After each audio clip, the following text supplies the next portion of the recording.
అందరికీ నమస్కారము. మనసిచ్చాను 57వ భాగము.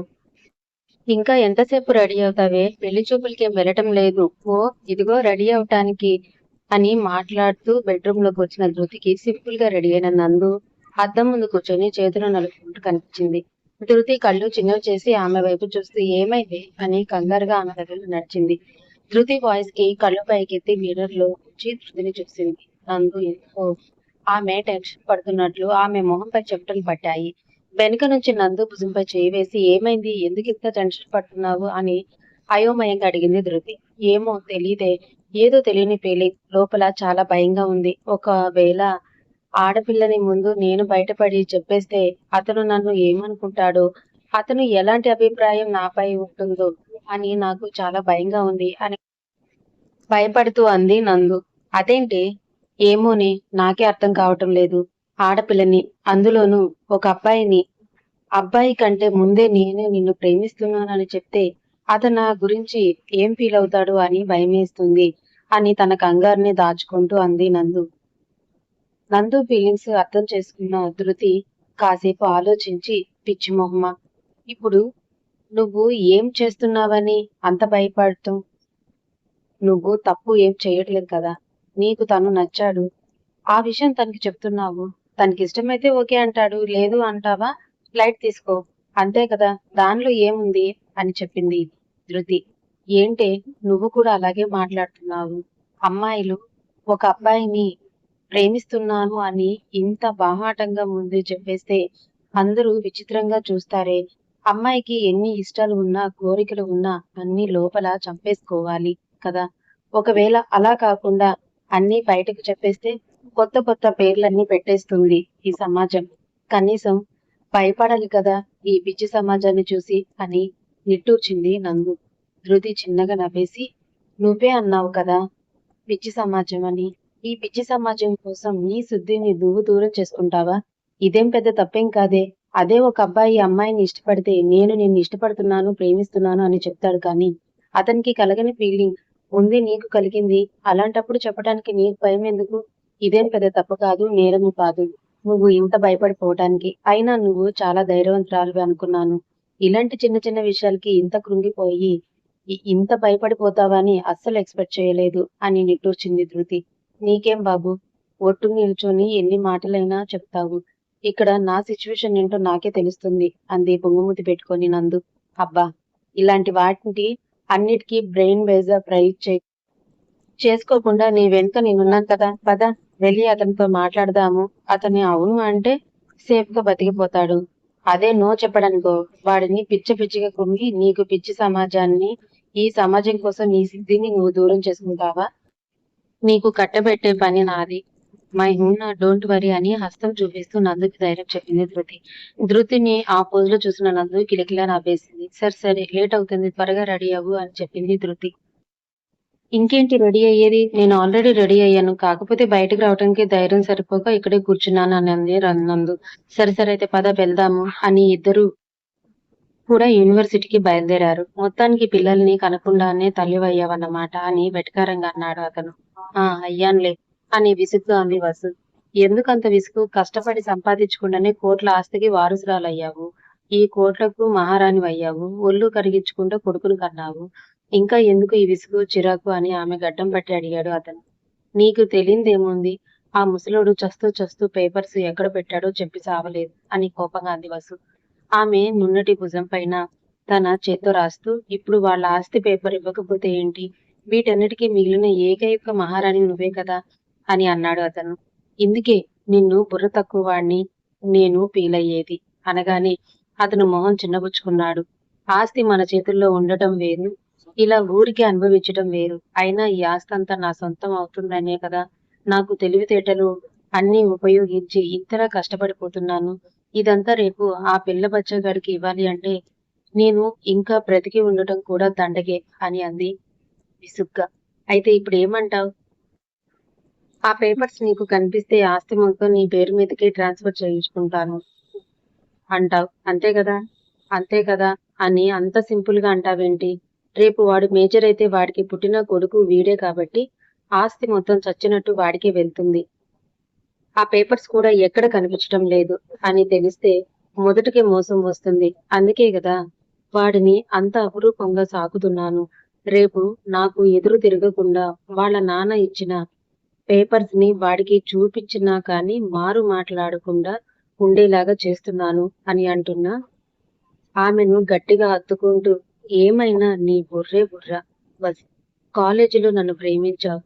కానీ డబ్బున్న శ్రీధరు కనిపించగానే అతనిపై మోసు పడ్డప్పుడు నీ మీద చాలా కోపం వచ్చింది. కానీ ఇది అతనితో కేవలం డబ్బు కోసమే ఇలా చేస్తున్నావని నువ్వు చెప్పినప్పుడు నీ బుర్రకి తెలివికి నాకు ముచ్చటేసింది. నిన్ను ప్రేమించిన అదృష్టానికి అడపాదడపా నాలుగు నాకు 4 రూపాయలు ఇచ్చి నన్ను ఆదుకుంటున్న నీలాంటి ప్రేమికురాలు ఎక్కడ దొరుకుతుంది వసు అని ఆమె బుగ్గన ముద్దాడాడు అతను. జోగి జోగి రాసుకుంటే బూడిద రాలుతున్నట్టు నువ్వు నేను ప్రేమించుకొని పెళ్లి చేసుకుంటే ఏం చేస్తాం మధు? ఇద్దరం కలిసి ఒళ్ళు ఊనం చేసుకొని కష్టపడాలి. బోలెడు చాకరీ చేయాలి. అప్పటికి మన చేతుల్లోకి వచ్చేది 4 రూపాయలు. అలాంటిది మనిద్దరం పెళ్లి చేసుకొని సాధించేది ఏముంటుందో చెప్పు. అందుకే శ్రీధర్ని చూడగానే నాకు ఆలోచన వచ్చింది. అందులోనూ సుధా నా స్నేహితురాలు కావటం వల్ల నా పని మరింత ఈజీ అయిపోయింది. తల్లి లేని బిడ్డ శ్రీధర్ దగ్గర ఉండటం కూడా నాకు ప్లస్ పాయింట్ అయింది. అన్నిటినీ అనుకూలంగా నా వైపు తిప్పుకున్నాను. కానీ ఆస్తి పేపర్స్ చేజిక్కోవటంలో వెనుకబడిపోయాను అని అంది వసు. ఏదైతే నువ్వు వాడిని చంపడంలో కాస్త తొందరపడ్డావేమో అని అంటున్న అతను చంప పగలగొట్టింది వసు కోపంగా. చంపని చేయి పట్టుకొని అయోమయంగా ఆమె వైపు చూశాడు. చూడు, ప్రాణం పోయినా కానీ ఈ మాట నీ నోటి నుండి రాకూడదు. ఇది ఒక చిదంబర రహస్యం. వాడిని నేనే చంపాను అన్న విషయం బయటకు వస్తే ఇక అంతే సంగతి. మనం నడి రోడ్డు మీద పడతాం. జాగ్రత్త. ఇంకొకసారి ఇలా మాట్లాడుకో అని డ్రెస్సెస్ అయ్యి ఆఫీస్ లో ఉన్న తన క్యాబిన్ కి వెళుతుంది విశేష. వెళుతున్నా వస్తూనే చూస్తున్న మధు వంకరగా నవ్వుకుంటూ, నువ్వు ఇచ్చే డబ్బుల కోసం నువ్వు తిట్టినా కొట్టినా పడాలి తప్పదు అని అనుకొని తను డ్రెస్అప్ అయ్యి అక్కడి నుంచి బయలుదేరాడు. ఏవండి, ఇవాళ ఆఫీస్కి వెళ్ళటం లేదా అని అడిగింది సుధ పనిని ఉద్దేశించి. సోఫాలో కూర్చొని పేపర్స్ చదువుతున్న పని కళ్ళెత్తి ఆమె వైపు చూసి, ఏంటి ఇప్పుడు నేను ఆఫీస్కి వెళ్ళకపోతే నీకేమైనా సంజాయిషి చెప్పాలా అని దురుసుగా అన్నాడు. పని కొత్తగా ఎందుకు మాట్లాడుతున్నాడు అర్థం కాని ఆమె అయోమయంగా అతని వైపు చూసింది. ఏంటి అలా చూస్తున్నావు అన్నాడు కాస్త కోపంగా. ఏమైంది ఇవాళ మీకు? ఎందుకు ఇలా మాట్లాడుతున్నారు అని అయోమయంగా అడిగింది. ఆ ఇప్పుడే జ్ఞానోదయం అయింది. మీ అన్న చచ్చాడు కదా, అందుకే అనగానే సుధ కళ్ళల్లో నీళ్లు తిరిగాయి. శ్రీధర్ని ఎప్పుడు మర్యాదగా సంబోధించే పని ఎందుకు ఇంత దురుసుగా మాట్లాడుతున్నాడో అర్థం కాక అలానే చూస్తుండిపోయింది అతని వైపు. ఏంటి, నీ భర్త నీకు కొత్తగా కనిపిస్తున్నాడా అని సోఫాలో నుండి లేచి నుంచొని అడిగాడు. లేదు, మీరు ఎందుకు ఇలా మాట్లాడుతున్నారో అర్థం కాక అలా చూస్తున్నాను అని సమాధానం ఇచ్చింది సుధ. నీకు తెలుసా, నీకు 1000 కోట్ల ఆస్తి ఉందని కళ్ళు చిన్నవి చేసి అతని వైపు చూస్తూ, ఏమో తెలీదు, ఆస్తి వ్యవహారాలన్నీ అన్నయ్య చూసుకునేవాడు, వాటితో నాకేం పని అంటున్న ఆమె వైపు చులకనగా చూస్తూ, అందుకే కదా నువ్వు మొద్దువి అని ఆమెను తక్కువ చేసి మాట్లాడగానే అతని వైపు చూసింది. ఏంటి అలా చూస్తున్నావు? నేనేమి నీ అందానికి దాసోహమై నిన్ను పెళ్లి చేసుకుంటాను అనుకుంటున్నావా? లేకపోతే నీ అంత అందగత్తె ఈ ప్రపంచంలో లేదు అని నీ మెడలో తాళి కట్టాలి అనుకున్నానమ్మా అని అంటున్న పనిని నివ్వెరపై చూసింది సుధ. ఎందుకంటే ఇలా మాట్లాడుతున్నారు? అసలు ఏమైంది? మనకేం తక్కువ? నా పెళ్లితో పాటే మనకి ఆస్తి ఇచ్చాడు కదా మా అన్నయ్య.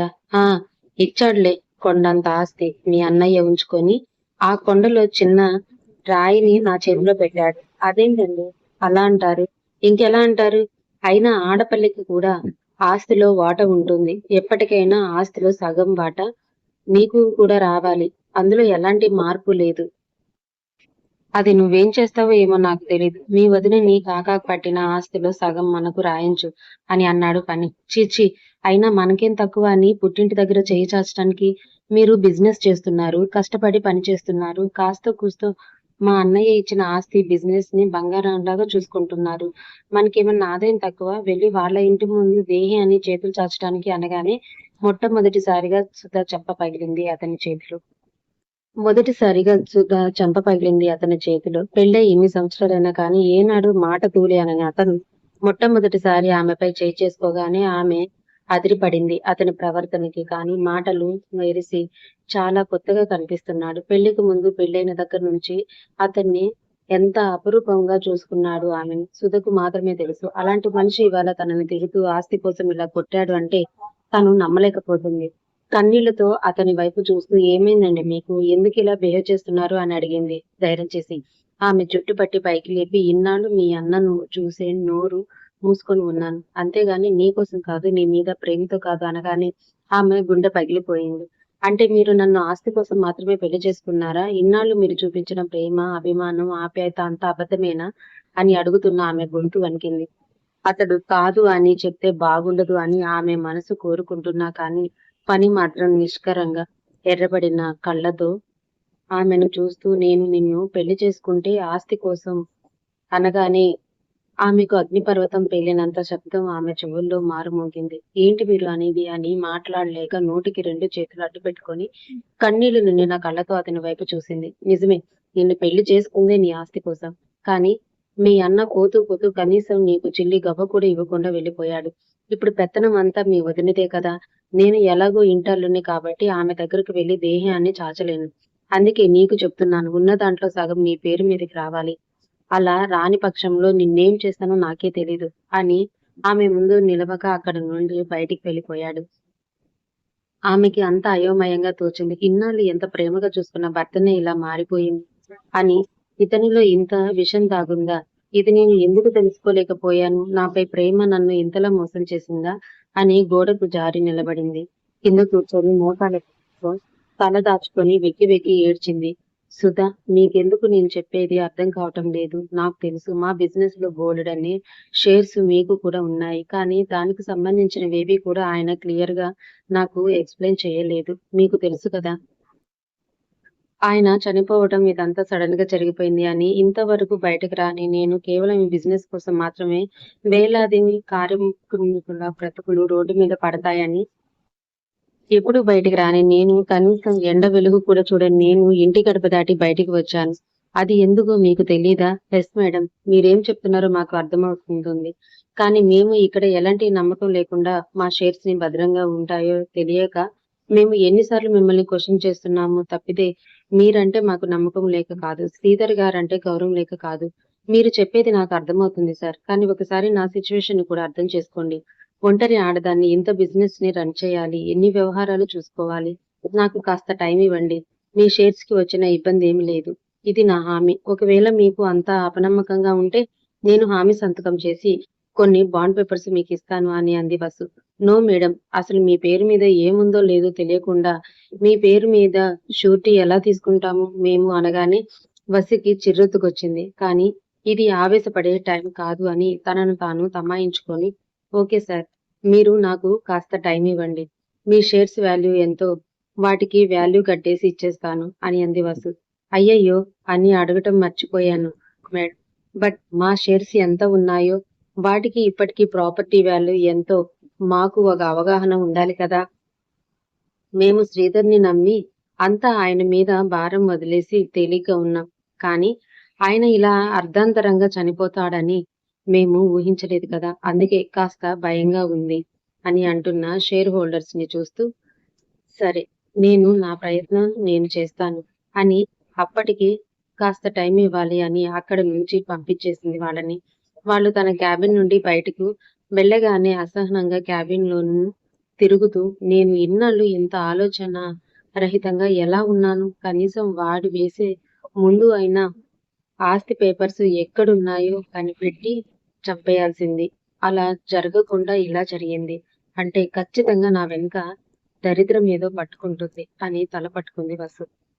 నీకు తెలుసు కదా! ఈ మధ్యనే మా బావగారు చనిపోయారు అని అన్నాడు బన్నీ. తెలుసు. ఈ మధ్యనే విషయం తెలిసింది.